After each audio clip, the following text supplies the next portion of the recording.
Good morning, everyone. I'm really happy to be back here to Republica one more year and really well accompanied by my friends here. So let me introduce myself briefly. My name is Georgia. I have been working with the culture, activism, and tech politics field for a while in Brazil now. Also in Berlin, I lived here for a while. And since last year, together with some friends, we opened up an institute. The name is Procomum Institute, which would be commons in English. And since the beginning, when we created the institute, we have been thinking, what does it mean to be an organization nowadays? We have seen a lot of things happening, especially speaking from my part of the world. Since some years now, Brazil is in chaos. And in 2013, I don't know if you maybe remember, there's a lot of people in the streets. And by that time, we realized that we needed new institutions, not only political, but also NGOs and mediations, different kinds of mediations. So we opened up this institute that we say that's to promote the agenda of the common goods, the free culture and citizen innovation. And since the beginning, we are seeking to achieve an institutional and organizational model that we consider is appropriate. We don't really have the answers, but we have a lot of questions to share. And one thing that we have been, so our promise is the forms of organization of the world need to be reinvented or are being. I believe they are being, but the changes are slow. And we have been working with a lot of partners also from Latin America and Ibero-America with this concept of institutions and exstitutions. There's not so much about it in Portuguese, but Antonio Lafuente, which is a Spanish intellectual researcher, he talks a lot about peer-to-peer and commons. He talks about a lot of this that appears in Foucault and other philosophers, but mostly it speaks about this, the idea that the technology brought some ruptures, and the new technologies of information, especially the internet, led us to mobile arrangements, so that deny what existed before and do not conform stable models. So we are trying to understand in our organization what is inside and what is outside. How can we be more flexible and dynamic, but at the same time still be sustainable and long-term. So we take this experimental as a methodology, so we work with labs. So we have this lab in Santos, which is in the Bay Area, which is a space for free culture and citizen innovation, and where arts and culture and science, all from a grassroots perspective, happen really decentralized to the Baixada Santista, which is like 7 cities in the Bay Area, 1 hour from São Paulo. And we also have this org.lab, which is like a pool of organizations that gather together every month to discuss about all these things we're discussing here as well. So what should be the new forms of organization? So I was just a quick intro, because we have here 3 experimental models, people that have been working with this for a long time now, with different experiments. Some of them really are still going on, some of them are left behind, but I'm sure you have a lot of new questions to bring. So I'll pass to Ela Kagel, who I've met my very first time in Berlin, and she runs Supermarket. I don't know if you know it, but it's a really nice space that's now in Kreuzberg. And she's also working with the Tempelhof, the city of Berlin, and so she's going to tell us a bit about her experience. And please, welcome. Thank you. Thanks for the invitation, and I'm really glad to be here to participate in that panel. Can you give me that? Ah, yeah. Okay, wonderful.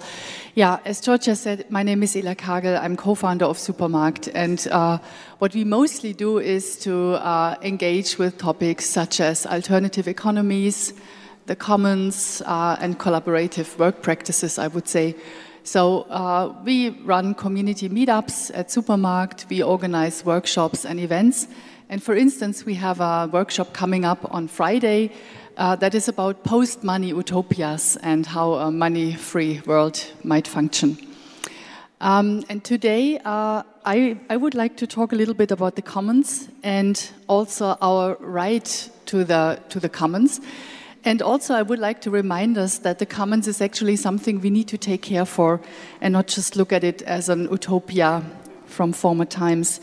So also, I think we do have a shared responsibility to protect our commons, and we need to educate ourselves and the people around us about the commons. Yeah, as I said, some might think, you know, this idea that there is something out there that belongs to everybody, that is actually a common good, is, I mean, how can that function, especially in today's time where mainly everything now tends to become privatized? How can that work? Isn't this just an utopia? But despite all this thinking, I think, no, it's not, because if you look back in the history of mankind, the idea of the commons is actually something that is ingrained in our common history. And especially in the not so far away past, if you look at a city like Boston, for instance, there was a public space called the commons where people could graze their animals or plant fruits or go for fishing if there would be a lake. So this whole idea that there is a part of land, it was mostly land actually, that is for free use for everyone is not an utopia, as I said. It was there, and it's actually an integral part of our lives. So if we ask ourselves why we are sitting here today and discussing the commons again, so what actually happened, and why is it so important for us today to really reappropriate this whole idea as something that belongs to us?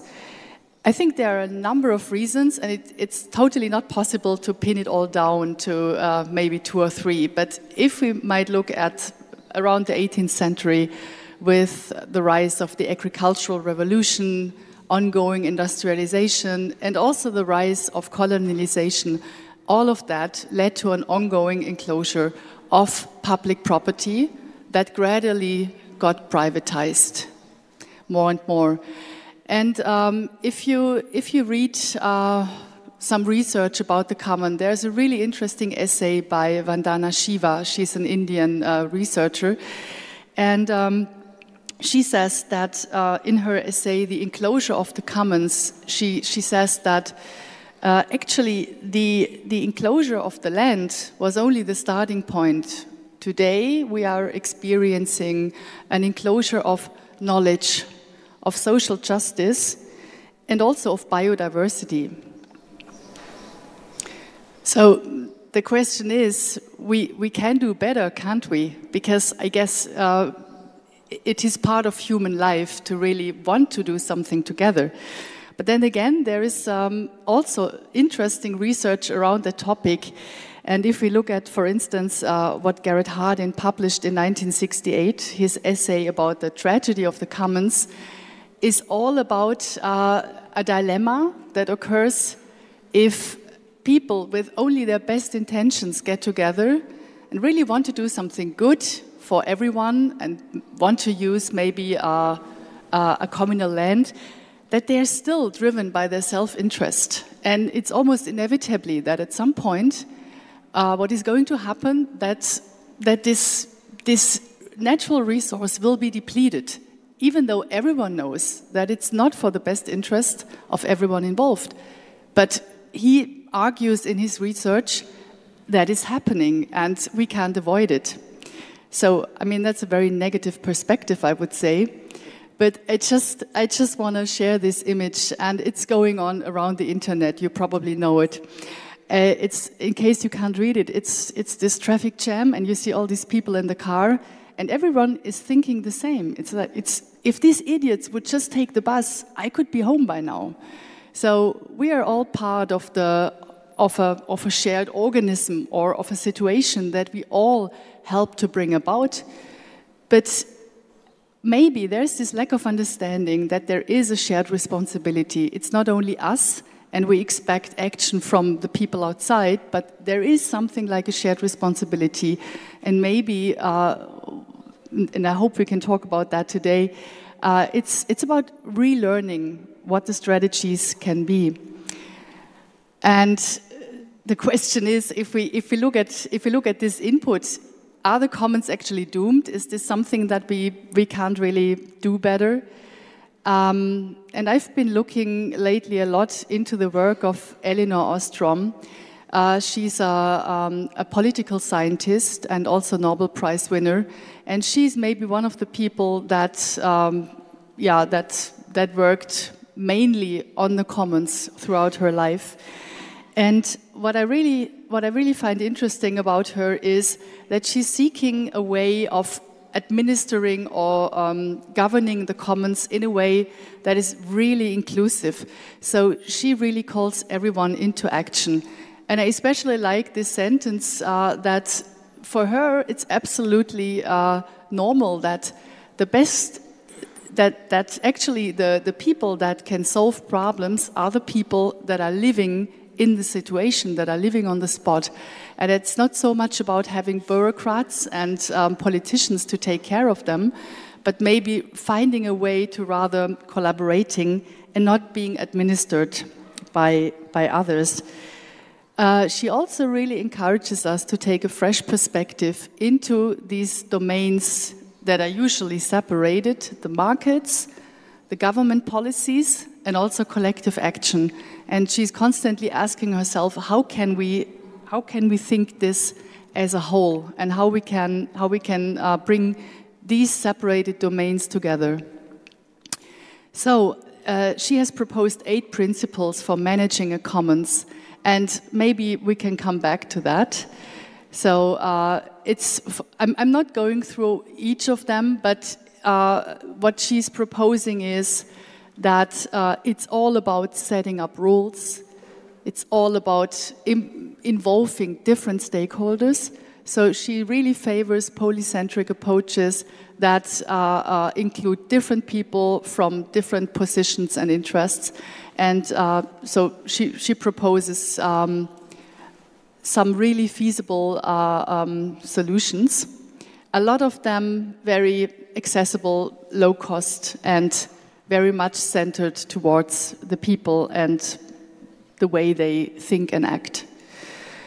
And finally, I think it's impossible today to discuss the commons outside of the digital realm, because no matter if we take care of a common land or any other natural resource, everything we do has a direct implication on intellectual property rights, on the control about information flow, the way we manage our data or the way our data is being managed, and all of that. So that is another perspective I hope we can also look into our discussion.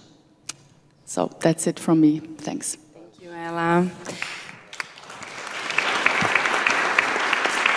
So really nice. Just quick comments. So one is I really like that how the commons, there's some really important women talking about it. So Elinor Ostrom, Vandana Shiva, and Silvia Federici. So I really recommend you to read the women. And I think there's 2 things about what Ela brought. Is one thing is how can we be prepared to relate with the public policy and policymakers in this perspective? Because, like from our experience in Santos, where we are now, we have been trying to. We made like 15 meetings maybe with them, and all the time we went, we weren't asking anything. We were offering, just saying what we were doing, look at what's happening, and they don't really know how to react to it because it's really tough infrastructure, like a white elephant. So I think this is something we need to think also, how can we change the infrastructure, the juridic and bureaucratic one. And I can tell because I have been to the other side. I was also government once in my life in the past. So I know it's really hard to react and how to deal with the commons. we tend to, everything is public and state, and then everything becomes really bureaucratic.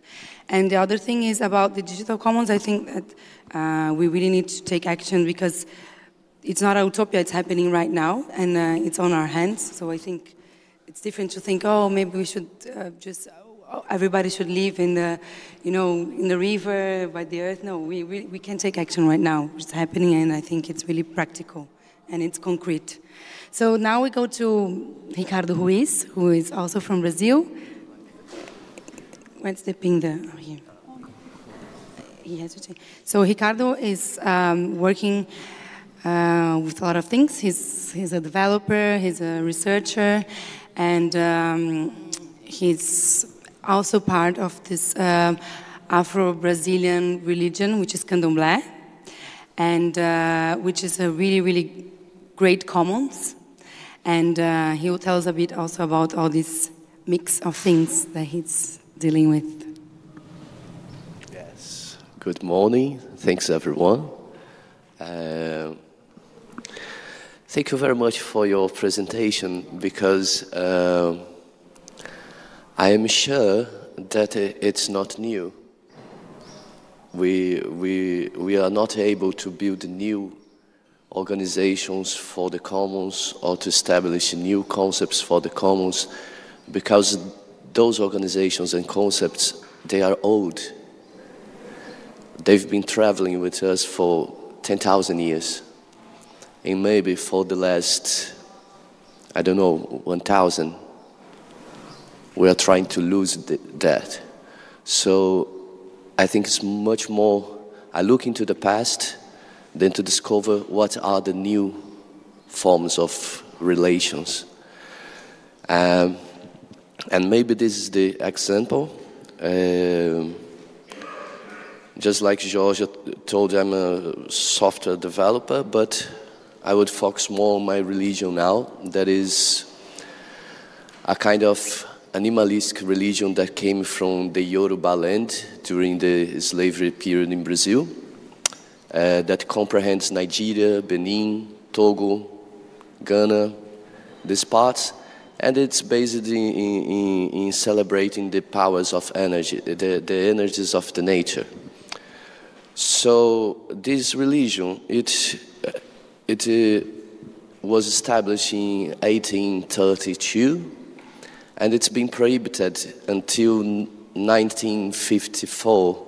It was illegal to be part of this religion in Brazil. But at the same time, those societies that were managed by old women, it's a matriarchal religion, took care of this mythology and these institutions throughout the years, even though it was a crime and even though it was illegal. It's very based on community living, sharing resources, sharing food, celebrating energies and things like this. So what I think is really special is that we are based in drums, and we are based in rituals. And most of the rituals are the same thing of many religions, is the ritual to feed yourself and to feed your brothers and sisters and sons and whatever. And this is good about your presentation. The piece of land that was for the common was the piece of land that you used to grow food, because this is the main ritual of life, to produce food to the others and for yourself. So we have some issues to establish a new concept of life or new concept of organizations. This old organization should do what it has been doing during all the time, that is to take care of each other.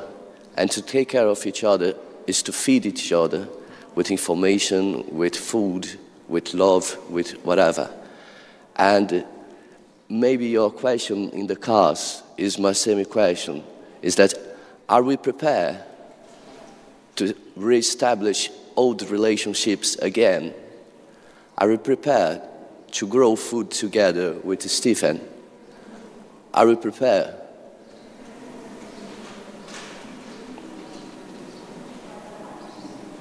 1 minute. That's fine. Thank you.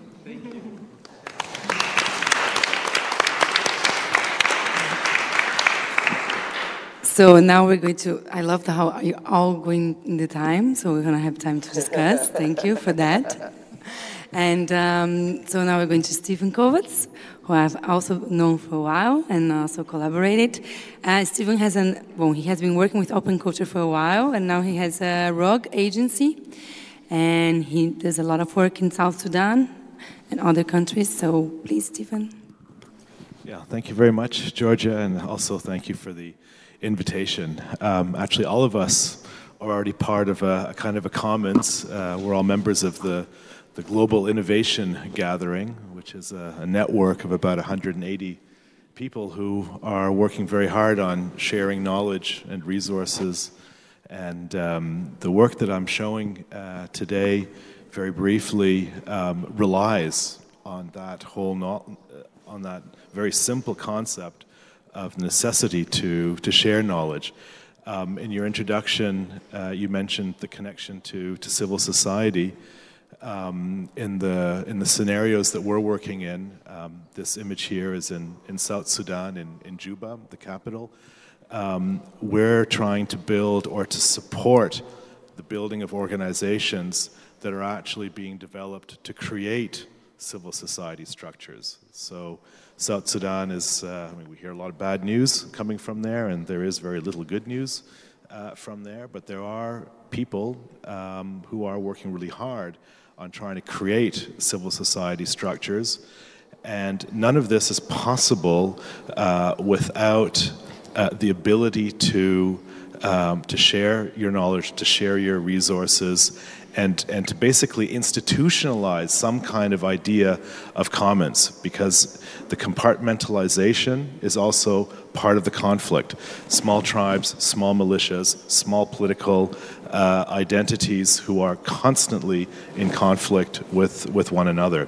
So this particular organization here is called J-Hub. It's the Juba Open Knowledge and Innovation Hub.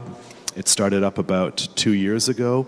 It has very little outside support, and it relies entirely on basically let's say the intellectual strength of young people who come together with the shared vision. I don't have the little clicky thingy. Oh, sorry. And did I just turn it off? Uh-oh. I pressed the forward button. All right. So one of the I'll keep it in my hand because now I've got to juggle. One of the things that we developed with this J-Hub group last year was this thing called the Open Learning Guide. So South Sudan, people are learning what is IT, how to get online. It's all complicated. It's very difficult. Very few resources. So we made this thing, just a poster. Very, very simple thing that collected a whole range of open source and open knowledge resources that these people have been working with. But they can't necessarily just put the stuff online and say, okay, follow this link, because half the time, or more than half the time, they're not online. So they decide, okay, well, let's make a poster out of it. This poster is now kind of all over the place in South Sudan and other places where people are learning about IT and stuff like that. It's just a very simple thing that can move around and share information and knowledge, where we sometimes sort of take advantage of the idea that, well, we can easily get the stuff online. I mean, it's all online resources, but somehow you have to figure out what they are and where they are. So a very simple mechanism of knowledge sharing that works really well there. And then,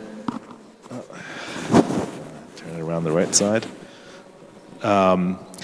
This organization got together and created, oh man, it's not my day here, created a thing called the Peace Hack Camp, basically bringing peace builders, hacktivists, civil society people together in an event.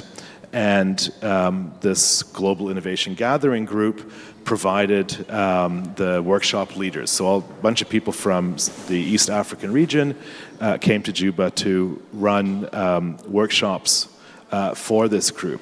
And again, it's a very simple, straightforward notion, but you have to have sort of like, I guess, the cultural understanding that this is just a straightforward thing. And it's somehow, it's not always clear that one can just step forward and say, yeah, I will run a workshop in a crazy place like Juba, just to support these guys coming along and do that maybe without any kind of fee or anything, because I've got my regular work, I can share my knowledge and go there and do that with them. And they, with this Peace Hack Camp, that community in Juba is able to extend their reach into a much, much larger network into Africa. And some of the members are also here at Republica. One of the young people who is here, Jake Sana, he was a member of that community in Juba. He went back to his hometown in Yei. He set up the Community Development Center, also a small innovation hub. 2 months later, it was run over by the military. It was destroyed. He was thrown into jail. He's on the run now and is a refugee in Uganda. They've kind of gone offline, but they've gone back with their activities via Facebook and have set up this thing now called the Peace Village.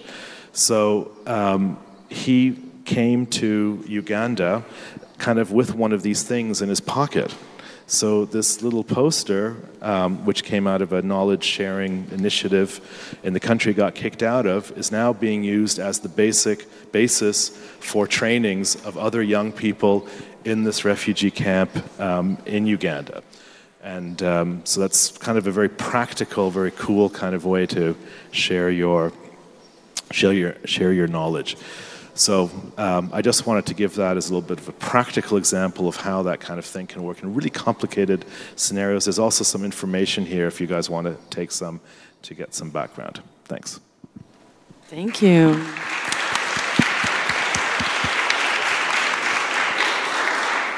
So I have a lot of questions, but I think we could just open maybe for discussion first, and then we can talk together. So does anybody want to make a question? No, I know it's early. Good morning. Hi. Here. I want to understand better what is Supermarkt here in Berlin. It's both a physical space and a platform. So we are existing since 6 years now. And we are a group of people that have a great interest, let's say, in the common and in digital culture, alternative economies. And we constantly invite thinkers and makers that deal with these topics to come to our space, to give presentations, and to invite others that are also interested in sharing these ideas. Every now and then we also do some research, like we have, for instance, created a feasibility study on the collaborative economy here in Berlin, and we do all sorts of events and networking things.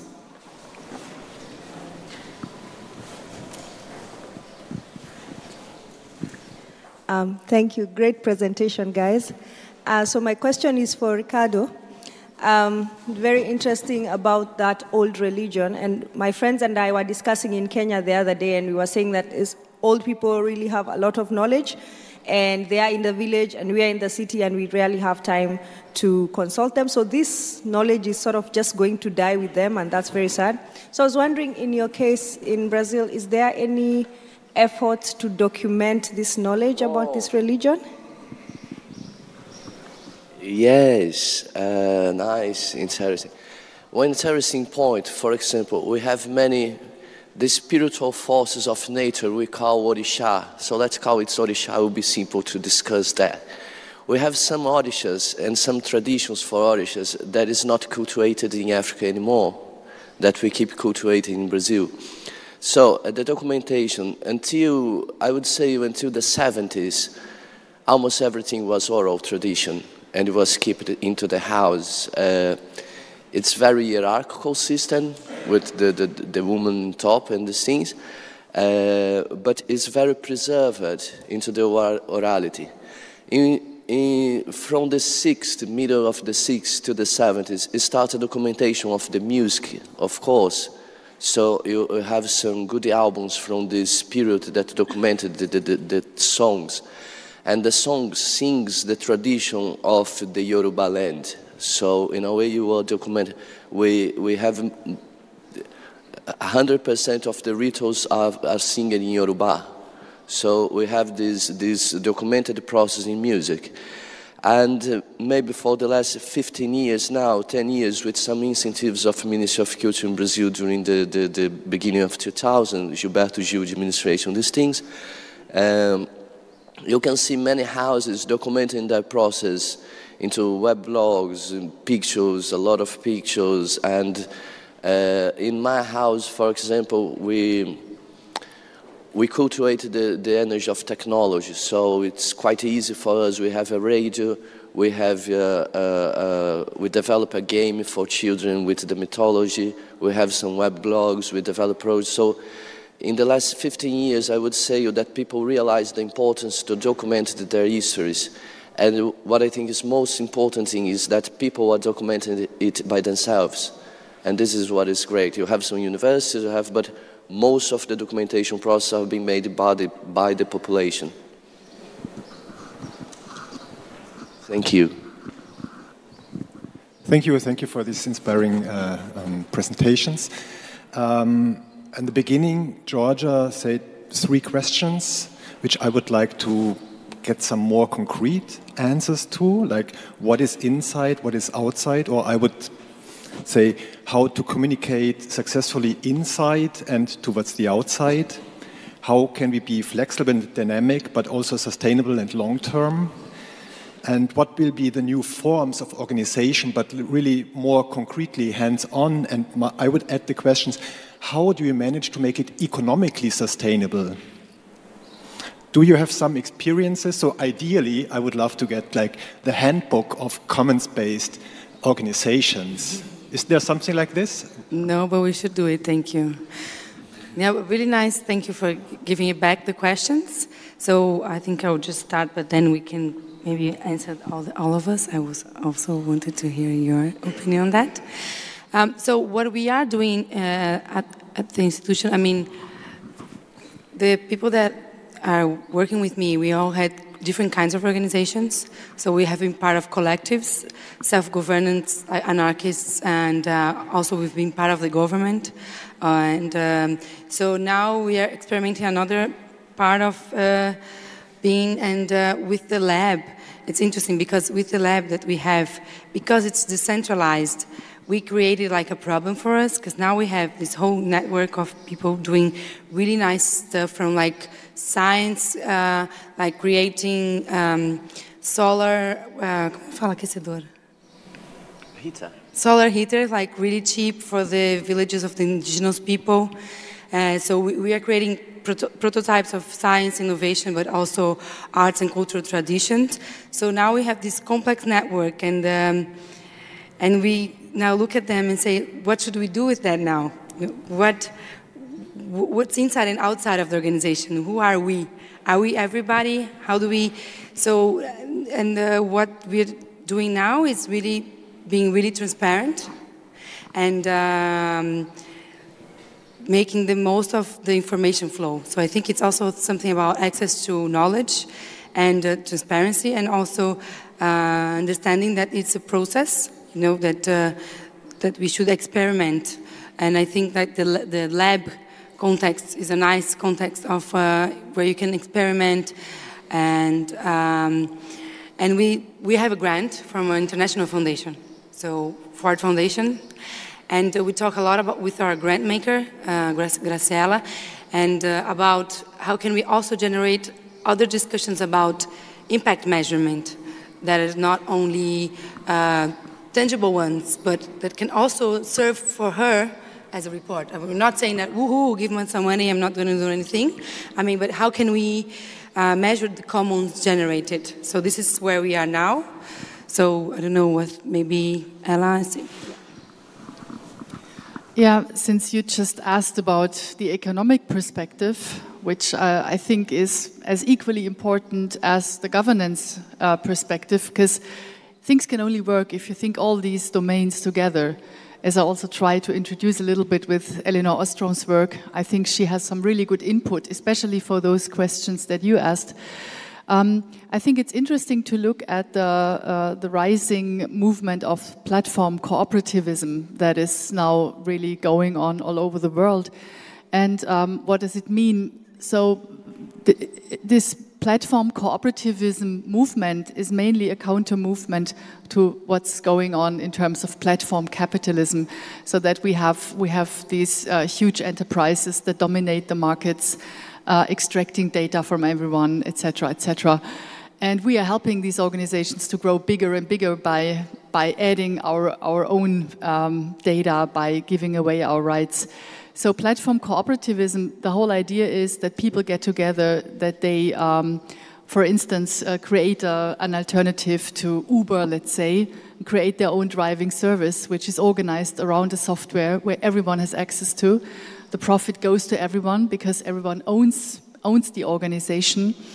And everyone basically has the right of democratically controlling what is going on, because there is no one and only owner. There is a shared ownership structure. And of course, these organizations try to implement new forms of governance as well. They still do have a lot of problems because not everything is solved. Like all the questions you asked, it's fair enough to ask that. And we really need to challenge ourselves with regards to these questions.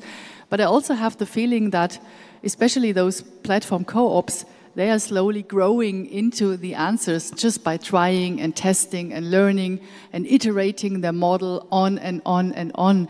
And if you look at how many local initiatives are now coming up in many different cities all over the world that are challenging the platform capitalistic approach of Airbnb, for instance.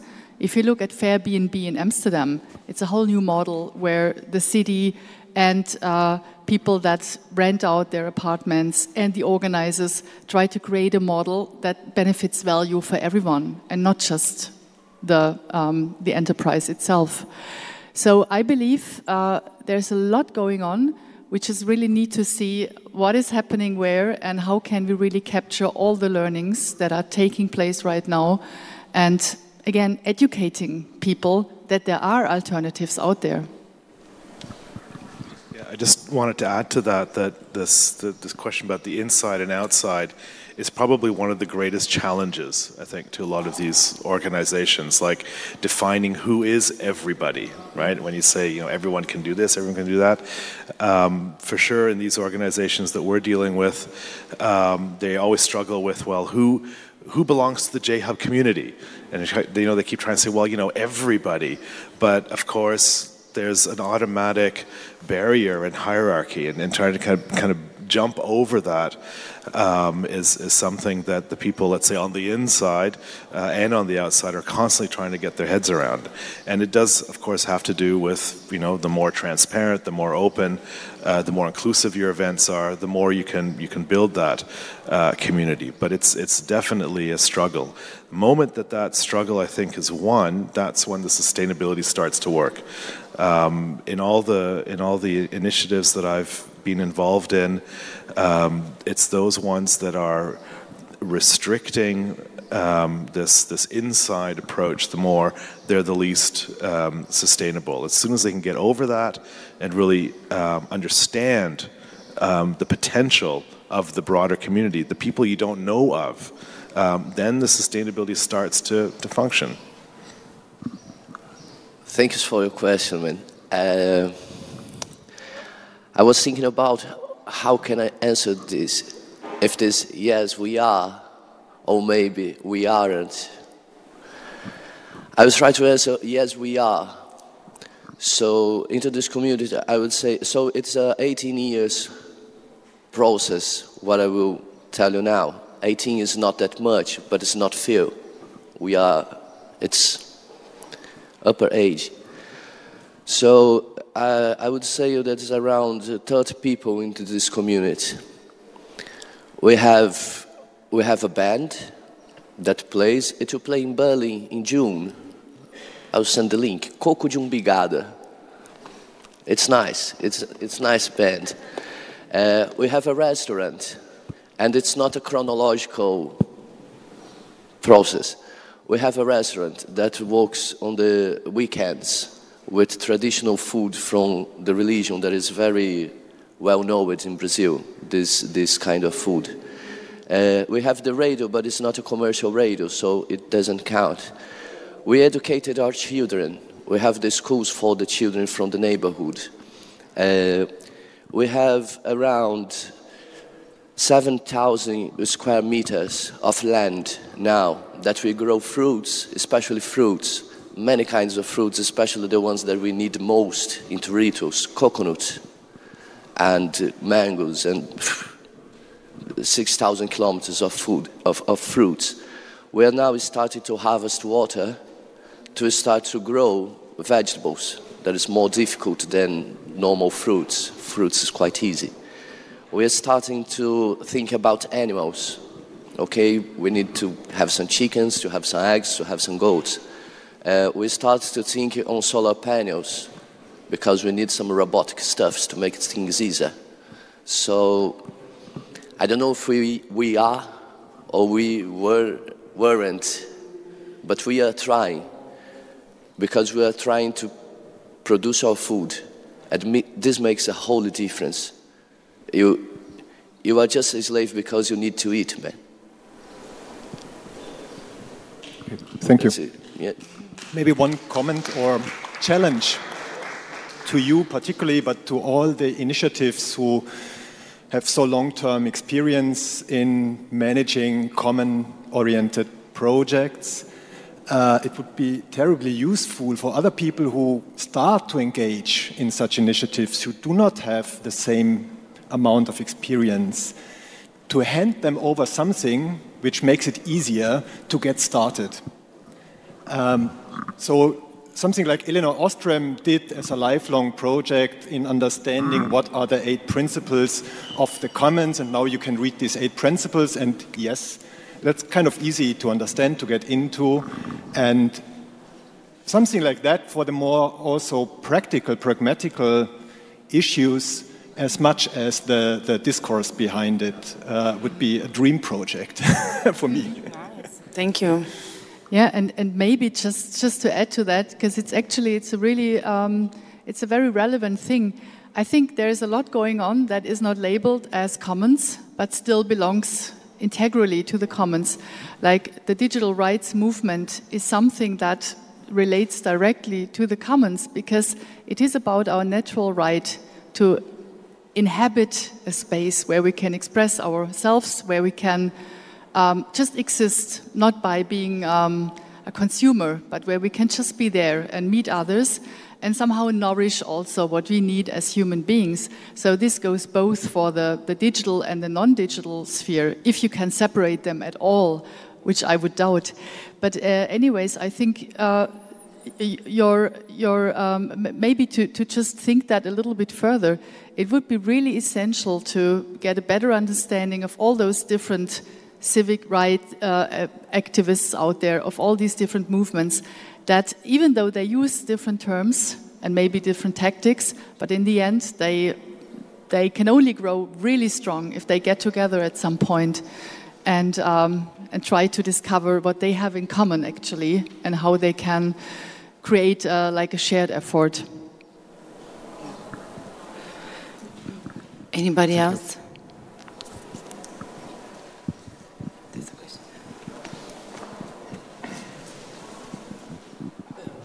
Hi there, thanks for the presentation.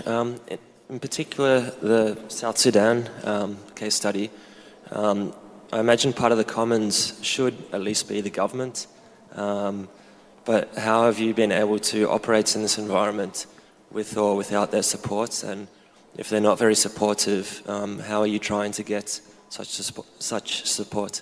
Thanks.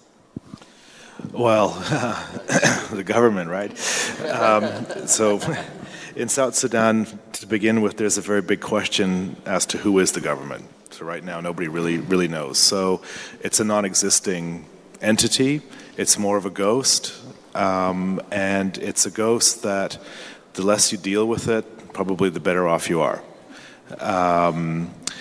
And the initiative, this J-Hub initiative, actually started by a group of young medical students who just, needed to be able to talk and share some ideas about tech that they weren't able to do in any other way, and ended up through a peer-to-peer structure setting up what became a completely independent media academy with no support whatsoever, just because they're operating in this kind of a vacuum. And so they've gotten used to this necessity to, take things in your own hands and just do it, because you can't rely on organized structures, certainly not on governments and stuff. They've also been doing this stuff without any kind of external funding. There's certainly no GIZ things going on there in terms of innovation in South Sudan. So that's why I was, trying to reinforce the notion that it's the strength, the intellectual strength of those individuals to sort of see beyond the challenges.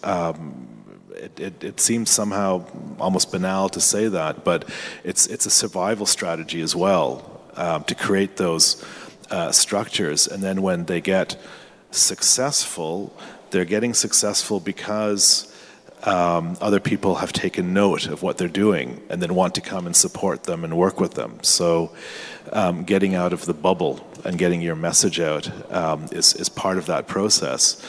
And I suppose at some point maybe the government or others will kind of see this and hopefully think that that's actually quite a good thing. They might also feel threatened by it, and these guys never really know. Are they doing something good, or is it what they're doing being threatening? Like the guys in Ye who got attacked by the government, they were obviously being threatened, or they felt that they were a threat to the authorities. So it's that's the daily challenge. Anybody else?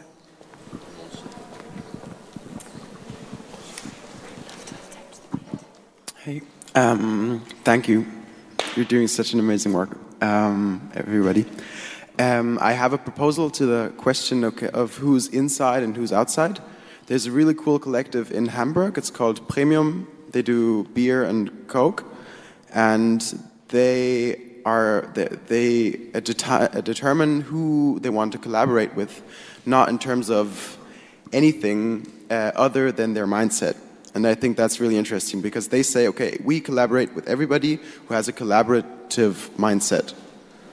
I think that's a really nice idea, because you can have an enterprise, you can be in the government. It doesn't matter if you have a mindset of, okay, if we work together, everything works better, then you can join the team. I think that's maybe a nice way of thinking about it.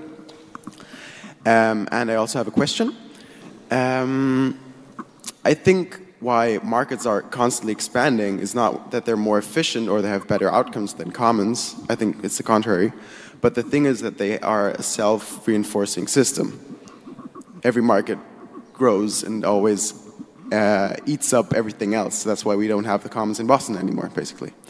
So my question is, how can we build a self-reinforcing system in commons? How can we build commons that constantly grow, that constantly are not isolated systems, but get bigger and bigger over time? My proposal is a global tip. I'm doing a startup called TipMe, and we collect tips in fair trade products. So every time you buy a fair trade coffee, you can tip the people that made it and support the democratic structure, help them to buy their own land where they're working on, and build commons, basically. So I don't know, you're the experts. What do you think? I gave the question and the answer.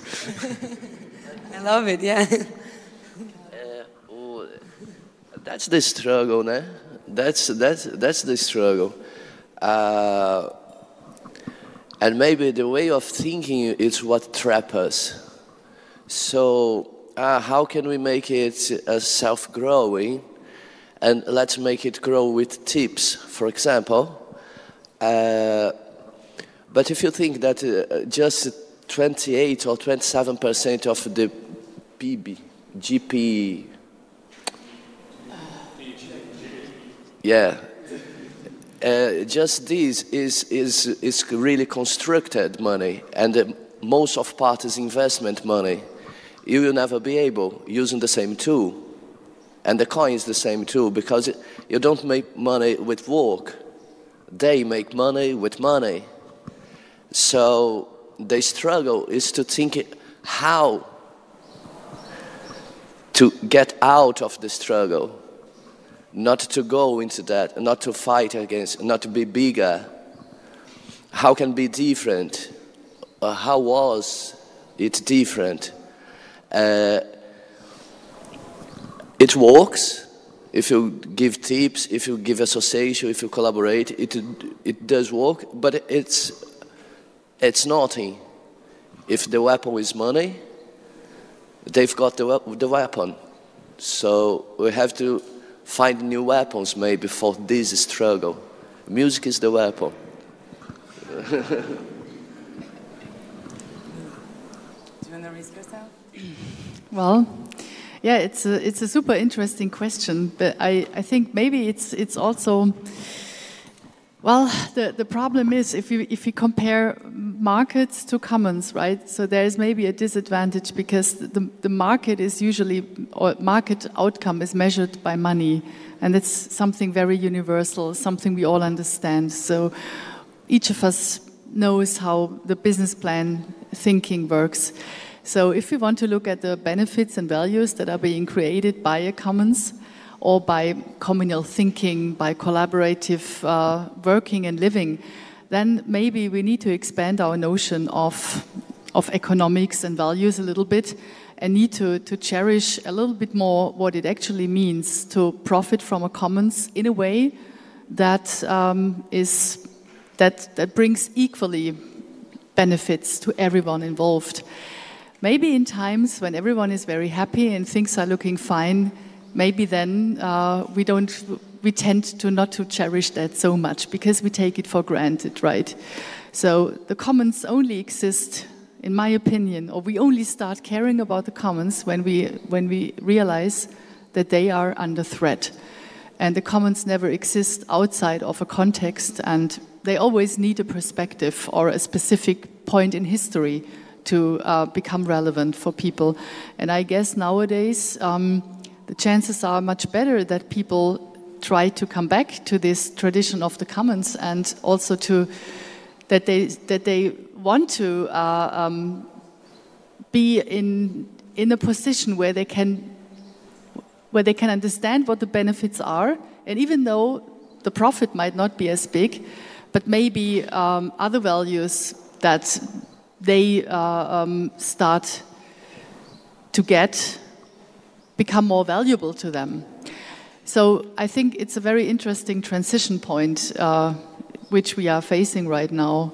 And I would like to get back to that question maybe in 5 or 10 years' time. Maybe there's a wider acceptance then about the commons. I don't know. I see that actually a lot more pessimistically. I think we're in real danger.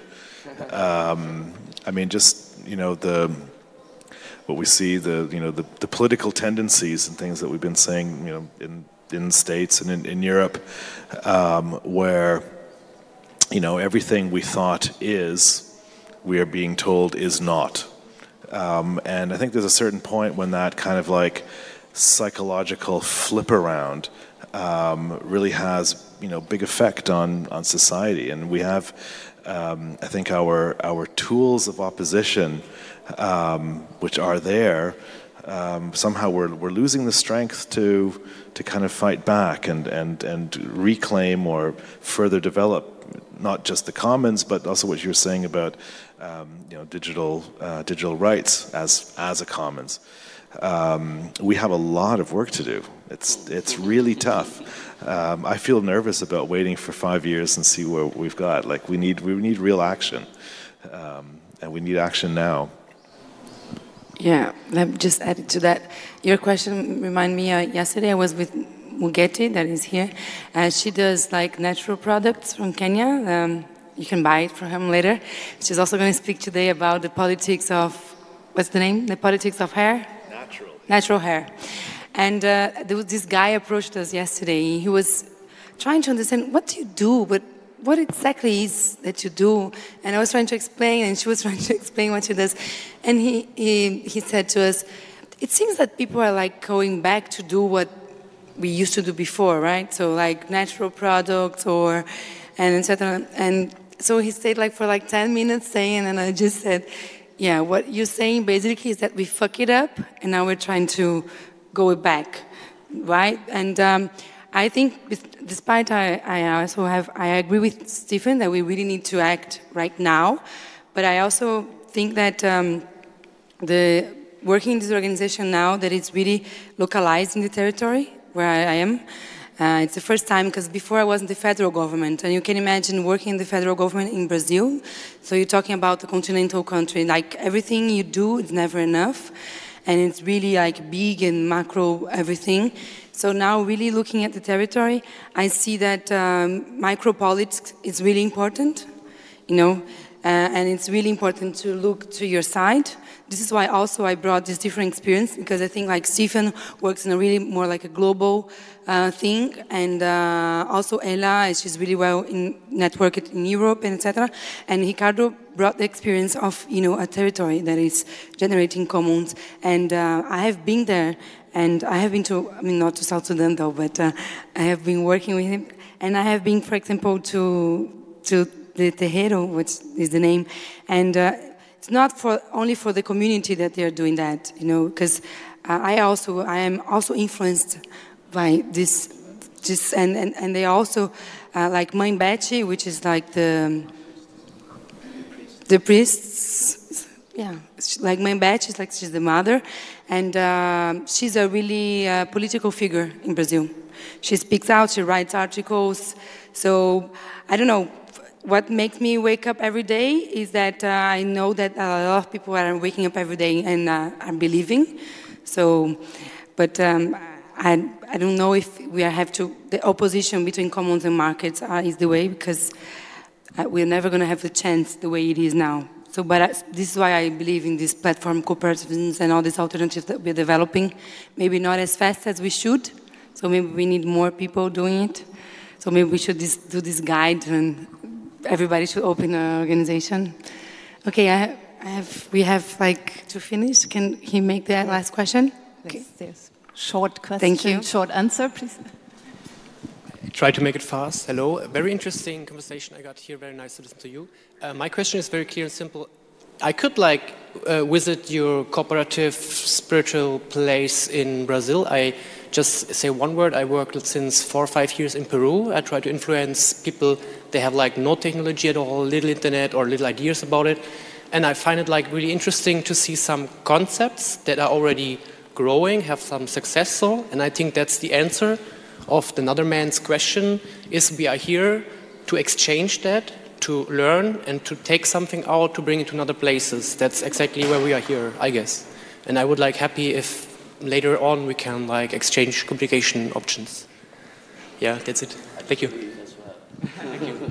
Okay, so I think that's it. You want to make any final remarks? No, I thought that was, you know, good one. That's what we're here for, to exchange those ideas. Yes. And so thank you, Georgia, for wrangling us into this and for you guys to come. And thank you for participating. We're happy to share our information. Cheers.